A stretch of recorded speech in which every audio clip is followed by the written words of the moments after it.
तो दर्शकों, जुलाई के महीने में जल्दी प्रवेश करेंगे और साथ ही साथ हमारी मासिक राशि फल देश की श्रृंखला की हम आधे पड़ाव में पहुंच चुके हैं। और आज के इस वीडियो में चर्चा करेंगे हमारी 7वीं राशि तुला राशि के बारे में। इससे पहले 6 राशियों के बारे में हम बता चुके हैं और यदि आपका कोई मिस हो गया तो प्लेलिस्ट में देख सकते हैं। तो तुला राशि वालों के लिए जुलाई का महीना कैसे रहेगा, जो भी ग्रह गोचर की स्थिति बनेगी उसके आधार पर आप अपने दैनिक कार्य को निर्धारित कर सकते हैं, क्योंकि ऊर्जा का प्रभाव निश्चित तौर से हमारे जीवन के प्रत्येक क्षेत्र में देखने को मिलता है। फिर वो चाहे हमारा स्वास्थ्य क्यों ना हो, शिक्षा करियर क्यों ना हो, हमारे कार्य क्षेत्र का माहौल क्यों ना हो और बिजनेस व्यवसायिक में संभावनाएं क्यों ना हो। इसके अलावा प्रेम संबंध के लिए कैसा रहेगा या विवाहित दंपति के लिए कैसा रहेगा, और साथ ही कुछ उपाय बताएंगे जो कि ज्योतिष प्रमाणिक पर आधारित होते हैं। तो दर्शकों, वीडियो के अंत आप जरूर बने रहें। हर किसी दर्शकों, वैदिक एस्ट्रोगेन में आपका स्वागत है। मैं ज्योतिष आचार्य पूजा। तो हम जान लेते हैं कि तुला राशि वालों के लिए आने वाला जुलाई का महीना कैसा रहेगा। तो आप अपनी जन्म राशि या लगन के अनुसार देख सकते हैं। जो ग्रह गोचर की स्थिति बनने जा रही है वो इस प्रकार है। देखिए, लग्नेश शुक्र आपके अष्टम भाव में गोचर करें, हालांकि अपनी राशि में गोचर करें, लेकिन अष्टम भाव तो फिर भी अच्छा नहीं माना जाता है। शनि छठे भाव में गोचर कर रहे हैं और इनकी दृष्टि जो शनि की आज शुक्र पर पड़ रही है। राहु आपके पंचम भाव में गोचर कर रहे हैं और एकादश भाव में मंगल के साथ केतु की युति बनी हुई है आपके एकादश भाव में।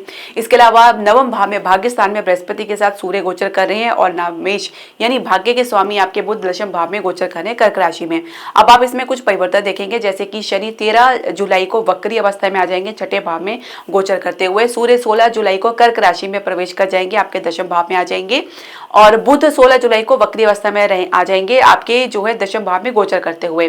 शुक्र 26 जुलाई को मिथुन राशि में प्रवेश कर जाएंगे, यानी अष्टम भाव से निकलकर आपके नवम भाव में आ जाएंगे। और मंगल 28 जुलाई को जो है आपके कन्या यानी द्वादश भाव में प्रवेश कर जाएंगे। तो कुछ राहत भी मिल रही है, कुछ समस्या भी है, कुछ चैलेंजेस भी है, कुछ चुनौती भी है, तो इसको समझना जरूरी है। तो दर्शकों, इसकी शुरुआत करने से पहले मैं आपसे एक छोटा सा निवेदन करना चाहूंगी कि आप हमारे चैनल को सब्सक्राइब करें, बेल नोटिफिकेशन जरूर प्रेस करें। इसके अलावा आप हमारे चैनल को लाइक और शेयर जरूर करें। तो स्वास्थ्य की हम बात करेंगे तो बहुत सी कुछ कॉम्प्लिकेशंस आपको देखने को मिलेंगे, कुछ समस्या हैं, कुछ समस्याएं धीरे धीरे आपको देखने को मिलेगी, कुछ परिवर्तन देखने को मिलेगा या पुरानी समस्या फिर से आपको देखने को मिल सकती है। साथ ही इसमें आपको जो रिलीफ है, जो राहत मिलती नजर आ रही है, उसमें भी थोड़ा सा विलंब आपको देखने को मिलेगा। शनि आपके छठे भाव में गोचर कर रहे हैं और जल्दी ही 13 जुलाई को वक्री अवस्था में आ जाएंगे। तो स्वास्थ्य संबंधी समस्या में एक प्रकार से कह सकते हैं रुकावट या कुछ अड़चन देख सकते हैं, राहत मिलने में समय देख सकते हैं। और साथ ही आपको जो एक प्रकार से कहते हैं जो ट्रीटमेंट आपको कौन सा बेस्ट रहेगा उसको भी पता करने में या आपको उसको प्राप्त करने में थोड़ा सा विलंब देखने को मिल सकता है। शुक्र का अष्टम भाव में गोचर करना स्वास्थ्य संबंधी समस्या तो है ही है, साथ ही कुछ हार्मोन रिलेटेड प्रॉब्लम या फ्लक्चुएशन देखा जा सकता है। महिलाओं को अपने अच्छे से ध्यान रखना है, कुछ महिलाओं से संबंधित दिक्कतें देखी जा सकती है। और शुगर की समस्या है तो आपको अपने खान पान को चित रखना है, स्ट्रेस से दूर रहना है, वॉक आपको जरूर करना है। और इसके अलावा अगर आपको आंखों से रिलेटेड प्रॉब्लम है तो ये आपको जल्दी से राहत देखने को मिलेगा। जैसे ही शुक्र आपके जो है नवम भाव में आएंगे तो कुछ राहत तो मिलेगा, परंतु शुक्र आपके इष्ट भाव के स्वामी तो रहेंगे, साथ ही लग्नेश भी है। इसके अलावा शनि जो है थोड़ा सा लंबा चलेंगे वक्री अवस्था में। उसके बाद केतु और मंगल का जो है इनका योग बना हुआ है एकादश भाव में, जिनकी दृष्टि द्वितीय भाव में पड़ रही है। तो द्वितीय भाव में पड़ने की वजह से भी कह सकते हैं कि थोड़ा सा आपको अलर्ट रहना है, क्योंकि केतु की दृष्टि यदि लगन में पड़ रही है मंगल के प्रभाव को लेकर, तो मंगल की दृष्टि भी आपके द्वितीय भाव में पड़ रही है। फ्रस्ट्रेशन, चिड़चिड़ापन, क्रोध में अधिकता और अपने व्यवहार में तीव्रतापन, अधीरतापन आपके कहीं ना कहीं आपके जो है काम में, आपके व्यक्तिगत जीवन में एक अड़चन उत्पन्न कर सकता है। धैर्य धारण करना तो बहुत मुश्किल रहेगा आपके, लेकिन आप प्रैक्टिस जरूर कर सकते हैं। और ज्यादा गुस्सा या क्रोध है तो आप किसी मंत्र का जाप भी कर सकते हैं, क्योंकि बहुत ही जरूरी है अपने आप को संभालना। कम से कम 28 जुलाई तक ये पूरा महीना आपको इस प्रकार की समस्या देखने को मिल सकता है, जो पिछले महीने से थोड़ी बहुत चल रही है। थोड़ा सा इसमें आपको पीक पे जाते हुए नजर आएगा तो कहीं बिल्कुल डाउन नजर आएगा, इमोशनली इम्बैलेंस महसूस कर सकते हैं और कहीं ना कहीं कुछ फ्रस्ट्रेशन में आके कुछ आप अपना नुकसान कर सकते हैं। तो ऐसे में मेडिटेशन, योग आपको करना बहुत जरूरी है। इसके अलावा हम बात करेंगे शिक्षा और करियर की। तो पंचम भाव में राहु आ गए हैं, जिन पर केतु के समेत जो है मंगल की दृष्टि पड़ रही है। पढ़ेंगे तो बिल्कुल पढ़ेंगे, नहीं पढ़ेंगे तो बिल्कुल ही नहीं पढ़ेंगे।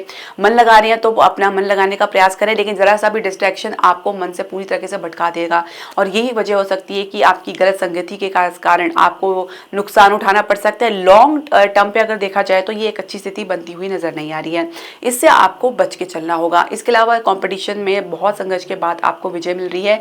13 जुलाई के बाद ये संघर्ष और भी बढ़ सकता है। कैंपस प्लेसमेंट की हम बात करेंगे तो शुरुआत अच्छी तो देखने को मिल रही है। थोड़ा सा अपने भीतर गंभीरता आपको लानी होगी, जिम्मेदारियों को समझना होगा, बचपन से थोड़ा सा बाहर निकलना होगा। गंभीरता लाएंगे तो ही आपको सफलता देखने को मिलेगी। करियर की शुरुआत कर चुके हैं तो आप देख सकते हैं कि कुछ फ्लक्चुएशन या इंस्टेबिलिटी के कारण आप मन लगाने में थोड़ा सा दिक्कत आपको आ सकता है। थोड़ा सा कंफ्यूजन देखा जा सकता है, जहाँ पे एक दिल दिमाग में एक जंग जारी रह सकती है, जिसकी वजह से क्या करना है क्या नहीं करना, किस तरफ जाना है, ये डिसाइड करने में थोड़ा सा आपको समय लग सकता है या कुछ असुविधा देखने को मिल सकती है। ऊपर से राहु केतु की जो मंगल के साथ युति बनी हुई है एकादश भाव में, तो आपको कुछ यहाँ पे फ्यूचर भविष्य मिलता हुआ नजर नहीं आएगा। और साथ ही इसका असर आपके फ्रस्ट्रेशन में, आपके व्यवहार में देखा जा सकता है। तो जब तक कुछ बेटर ऑप्शन ना मिले तो आप कोई भी बड़ा निर्णय लेने से आपको बचना होगा। इसके अलावा बुद्धि जो है, मति थोड़ी सी भ्रमित रह सकती है, भटकाव में रह सकती है, जिसकी वजह से कहा जा सकता है कि आप सही निर्णय लेने में सहज भाव में सक्षम नजर नहीं आएंगे। तो आप बहुत ही सोच समझ के निर्णय लेंगे और किसी पर ट्रस्ट करके भी चल रहे हैं तो भी बहुत मुश्किल रहेगा विश्वास करना। आप कार्य क्षेत्र की हम बात करेंगे तो बुध आपके दशम भाव में गोचर कर रहे हैं। एक प्रकार से फ्लक्चुएशन आपको देखने को मिलेगा। साथ ही बुध के कारण थोड़ा चंचलतापन भी देखा जा सकता है, गंभीरता आपको लानी पड़ सकती है। हालांकि बृहस्पति सूर्य आपको लव भाव में बैठ के पूरा सपोर्ट कर रहे हैं, आपको भाग्य की वृद्धि कर रहे हैं, लेकिन कहीं ना कहीं आपके दशम भाव से ये द्वादश भाव पोजीशन में बैठे हैं, तो कुछ नुकसान करके फिर अलर्ट होना ये ठीक नहीं होगा। और नहीं, जो आपके प्रयास शुरुआत में तो सफलता दे रहे हैं, लेकिन मध्य जुलाई के बाद की जो स्थिति है थोड़ी सी विपरीत रह सकती है। इसके अलावा अगर आप प्रमोशन के लिए, ग्रोथ के लिए प्रयास करें तो फिलहाल अभी आपको कह सकते हैं कि धैर्य धारण करना पड़ सकता है। स्थिति अभी बनती नजर नहीं आ रही है। जुलाई के बाद ही कुछ आपको देखने को मिलेगा, कुछ राहत तो जरूर मिलेगी, पर पूरी तरह से अगर आप समझे कि जैसा आप चाह रहे हैं वैसा आपको मिलेगा तो यह भी संभव होता हुआ नजर नहीं आ रहा है। और इसके अलावा व्यवसाय की, बिजनेस की बात करेंगे तो सप्तमेश मंगल केतु के साथ एकादश भाव में है। फाइनेंस को लेकर बहुत दिक्कतों का आपको सामना करना पड़ सकता है, काफी फ्लक्चुएशन देखी जा सकती है और कुछ आपको गंभीरता तो लानी पड़ेगी। और कह सकते हैं कि जुलाई के बाद ही कुछ आपको सफलता देखने को मिलेगा और कुछ बचपना आपके भीतर स्थिति को खराब कर सकता है। तो थोड़ा निर्णय लेने में अपनी मैच्योरिटी लेकर आए। राहु के साथ बहुत जल्दी आप उकसावे में आके किसी गलत निवेश में भी आ सकते हैं, तो बेहतर रहेगा कि अपने भीतर सहजता लेकर आए। इसके अलावा विदेश की हम बात करेंगे तो शुरुआत अच्छी आपको पकड़ देखने को मिलेगी और एक अच्छी सही दिशा में आप आगे बढ़ेंगे, लेकिन मध्य जुलाई के बाद थोड़ी सी स्थिति आपकी विपरीत रह सकती है। काम में विलंब या अटकाव आपको देखने को मिल सकता है।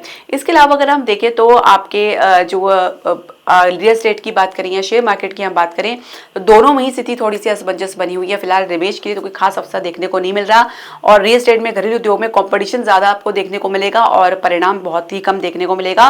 खासकर 13 जुलाई के बाद स्थिति थोड़ी सी और भी विपरीत रह सकती है जब तक कि शनि वक्री अवस्था में रहेंगे।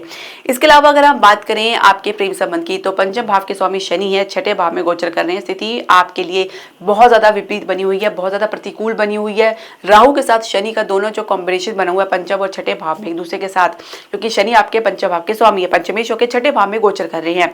झगड़ा लड़ाई अगर होती है तो बहुत लंबी खिंच सकती है। नो कॉन्टेक्ट जोन में अगर आप हैं तो फिलहाल बातचीत की कोई जो एक प्रकार से स्थिति बनती हुई या सिनेरियो बनता हुआ नजर नहीं आएगा।